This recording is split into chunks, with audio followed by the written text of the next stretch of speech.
Hi there, Ron at CCI. Happy Friday. Thought I'd do a quick rundown on the risk reward vectors for the week. Quick recap on a couple items that we've been looking at. Central banks and quantitative easing. The Fed has simply been pedal to the metal. We've been looking at HYG as a conduit to gauge the efficacy, and so far that's been sticking. Credit spreads have remained very tight. So green light there. Economic green shoots.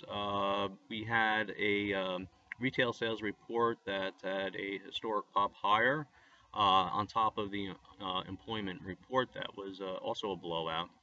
Of course, one iteration of each report isn't really a trend, so we have to put that still on the risk side.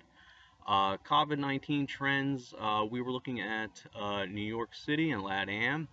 New York City has continued to see improvement. LatAm, particularly Brazil, not so much. But as you probably know, Texas, Florida, some other states, and also China, unfortunately, have had some pretty bad news. So that was enough to whack the market. This time last week, we were nursing nearly 10% drop. Now, however, we had some interesting news on steroid use, and that would be fantastic because if it's useful, it's cheap, it's available. So keep your fingers crossed on that.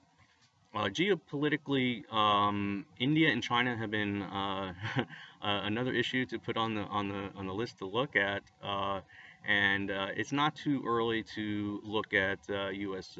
Election risks. So okay, I'll leave it at that, and have a fantastic weekend. Cheers.